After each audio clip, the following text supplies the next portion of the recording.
Very few, if anyone, is doing what I just did, because that sucked. There's oaks everywhere this way. And that's where this cross trail comes in right here. And this is the type of stuff these deer are moving through. So when this gets choked out here, the trail cuts and drops down around into the right. And this is very steep stuff. Hi everyone, Dustin here. It is July 6th. I'm out again on Big Woods. This time I'm going to be on a completely new piece. I've never been here before. It's going to be a learning experience all day. To start today, I got about a 2-mile bike ride in back to the location I want to start in, and then I'm probably going to put about, I would guess, around 10 miles today, maybe a little more. It depends how fast I can move. It's very rugged terrain. It's a lot different than the stuff I've been scouting. Pretty much from bottom to top, just really steep mountains, and I'll give a little breakdown when I get back in there. A lot of drainages and ridge systems, and I believe there's going to be oaks on the top of the mountains where it's going to be really hard access and far in.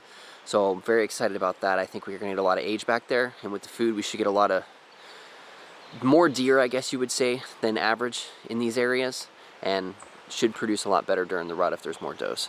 Alright, made it back to where I want to start going up. Just crossed a creek right over here. Runs down through this way. Now this creek comes out of the top where I'm going to go. So I'm on the bottom right now where all the creeks dump down into the bottom. And I'm going to hike straight up to the top. But I'm going to use the creek and drainage on the way in, hopefully finding sign.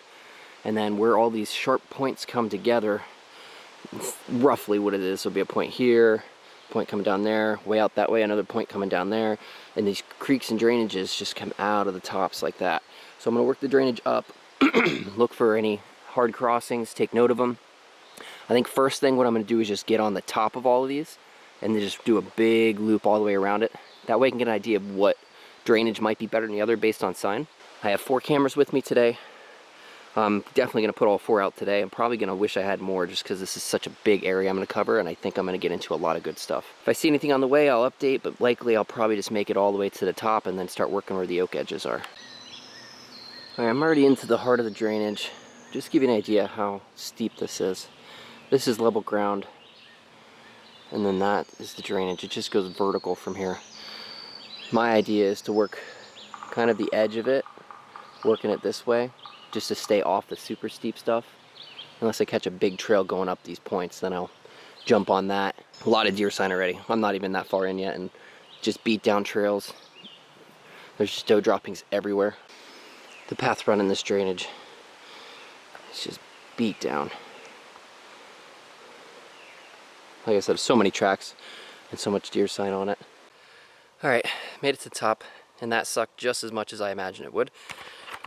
Saw spotty rubs on the way up, nothing big to get excited about. But as soon as I got up here, deer sign, most importantly, I'm finding acorns. So if this top has as many acorns as I'm thinking, I'm going to be in some really, really good stuff, because very few, if anyone, is doing what I just did, because that sucked. Alright, I'm going to start working my way through here and just start bouncing around these top edges. There's 3 defined knobs, more out that direction. There's like a knob here, a higher knob, and then another knob. So there could be a little saddle and pinches going on over there, and I know if there's oaks here, there should be oaks there. And then near those is where a lot of those points and drainages all combine to one point, just coming up and pinching, and then right there's where all those knobs are too. So there's a lot of stuff right there that's coming together. I have very high confidence. So there's this big open pocket right on the top of this point here, and it is just loaded with oaks everywhere. And then it butts up against very, very thick laurels.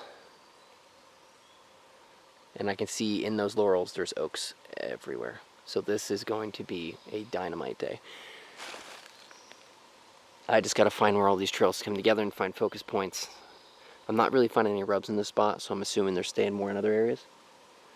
But there's so much cover, it's very remote, it's hard to get to. And there's oaks everywhere, so it's everything you need and a lot of age. So this is very exciting. This stuff continues to be very thick, but it's also very traversable. There's very distinct trails that the deer are using. And then it gets into these little more open areas, but they're still thick. Like if you had a bow in here, you have 10 yards max in most of these spots. The good thing is with the oaks, if I find where these trails are intersecting and there's a good scrape, I could get up, like so that oak for example, you could get up pretty high in that tree. You'd be able to see very far and easily shoot down into these little openings. And that I like hunting in this kind of thick stuff, even though you don't have a lot of shot opportunities.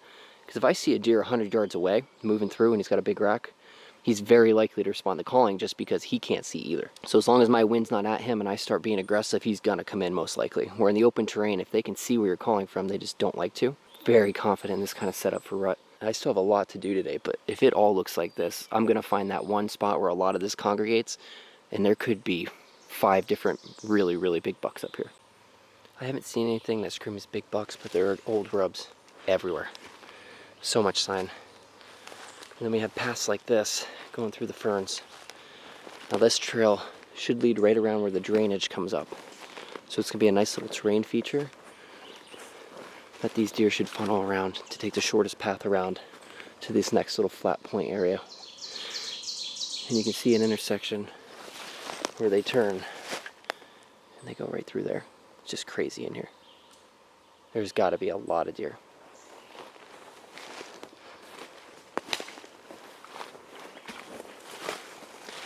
The other thing I'm also seeing is a lot of big bear tracks everywhere. Like heavy ones too, or the impressions in the dirt are insane. So I do have my 1 stick and 8er today. If I hang something in this kind of area, I'm gonna have to probably put it up a little higher and hope the bear doesn't try to climb, or else I likely won't even last till season with these cameras, because these bears will just rip them off the trees. Alright, I decided to hang the camera right here on that same intersection. I was trying to put it higher, but this tree just leans back too far, and I want to be exactly where I'm at to catch every deer. So the trail comes past the camera this way, out the point where I started out, on the point out there where all those oaks were, and then there's oaks everywhere this way. And that's where this cross trail comes in right here and heads out, and that's what I followed through all the thick laurels, and where there's just old sign and there's oaks everywhere. And this trail is what I'm going to follow after I leave here.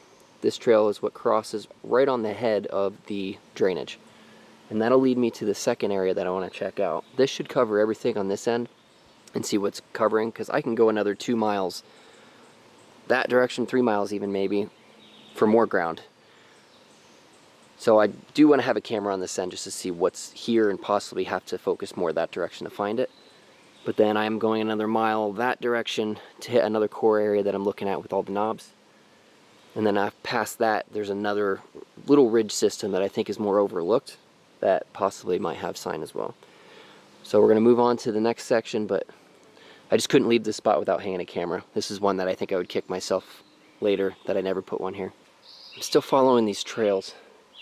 And this is the type of stuff these deer are moving through. It's impenetrable brush left,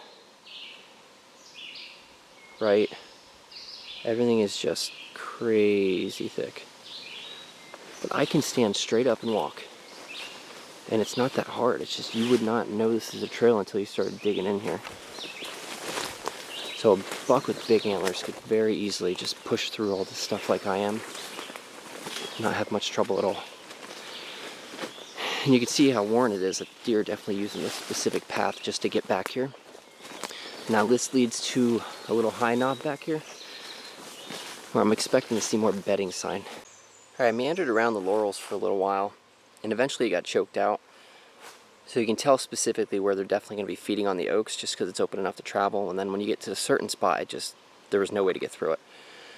So I dropped down below the top a little, and I'm on this top third, and you can see the beat down path, and up there is just impenetrable laurels.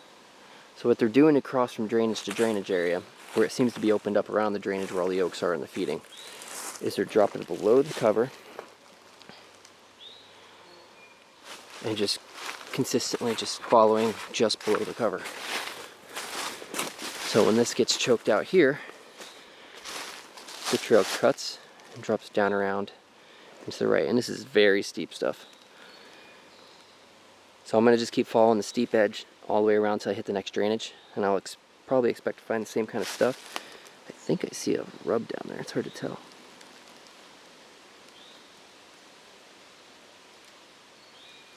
I don't know. Can't tell if it is or not. I'll get a better look when I start dropping around, but it's possible they're using the top as feed, but the bedding's probably on these steep sides, and they're just bedding just off the top on these little benches or points or knobs, and then they're just ripping up on top to eat, and then just keeping the cycle. But in rut, I could see them using this more than the top. And then where this trail goes, it eventually leads out to where that four-way trail is, where I have my camera.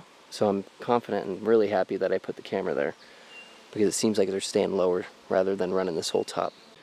Alright, so I made it around the laurels and popped back up, just like the deer did. And it did in fact open back up, just like the other drainage.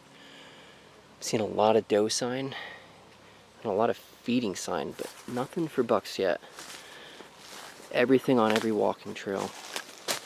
You can see they nipped everything. Every plant along this edge is just getting the tops nipped off. So there's a lot of deer in here again. I'm just not seeing big rubs.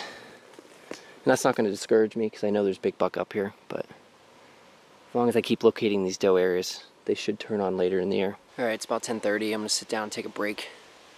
I just pushed through half-mile laurels trying to get to this spot. Everything up here, besides these flat sections on the points, is just choked out laurels that is just a son of a bitch to get through. Definitely kicked my ass. But once you break the interior of the laurels and get to the exterior, we start getting into this stuff again. There's oaks everywhere, wide open flat with ferns, a little terrain with some laurels mixed in. And then the deer sign picks up again. In between these drainage areas and these flat specific spots that are open and have sign, there's beat down trails where they're crossing the sharper terrain to undercut all of the thick laurels. So I have it figured out pretty specific on how they're using and moving in these areas. I'm gonna just keep working this top out. This is a wide open flat, just like the first one I found. See what I see for sign and does and just get an idea. But I think the spot where I might be killing these in rut is on those cross trails between these drainages. So I'm gonna work the top around, check it all out, and there's another little flat on the next drainage. But then I'm just gonna find where all these drainages meet with different intersecting drainages and just cross those. And that's probably gonna put some of my cameras, unless I find another good spot like the first one up here. I still have 3 cameras and there's 3 main drainage crossings. So I think I'm gonna end up putting my cameras on those crossings and go from there. Because coming up on this top, I just don't see the benefit. I really do think the big bucks are bedding on the steep sides, and they're just traversing across these tops to either visit the does or feed on the oaks that are in here. But there are oaks on the steep stuff too. So that's my mindset now. I think that's going to be the plan the rest of the day. And hopefully when I get in those little creek crossings, because I've been on the edge of the drainages where the trails go down, but I haven't been into them yet. So I'm thinking when I get down in the bottom there, it's going to be beat down mud path, like 3 or 4 crosses coming together, and it should be really good. But pretty much rode off a lot today besides where I started out. Unless when I keep going it gets better than what I'm thinking, but I think I'm going to end up in those drainages. Alright, I hit all the hub systems where all those drainages came together, and there was no sign. There's some tracks, but nothing that made me want to even spend time there, let alone put a camera there. So I worked through 2 more of those drainages where they met, and again, no luck. But you can see what it looks like. These drainages come down, and they're just big, steep hillsides, or mountainsides. Same thing on this side. Very big, but it's just so vast, and you would think at those junctions that there would be a little more sign or a little more traffic, but there really isn't. So I'm just gonna work my way down and out, get back to my bike, and then bike out of here. And there was a spot in the way in I saw that I may jump into. Just check it out quick, but otherwise the only thing I liked today was that one spot where I hung the camera, and then everything the opposite direction of where I went. So probably around September, August, sometime around there, maybe I'll come in here, go straight up to where that camera is and check it. If there's a big one on it, then I'll definitely put more time in here. But just poke around a little more the other direction, see if it gets any better compared to this end. The further I got, I actually started seeing more like tree stand stuff and like cut trails, and it seemed like the private landowners on the opposite side of the mountain were going a good 2 miles in, just cutting their own paths and quad paths and stuff like that. So a lot more pressure up top in that back end. But where I came up, it didn't seem to have any of that kind of sign. But I think if I focus more on that end, I'll have much more luck.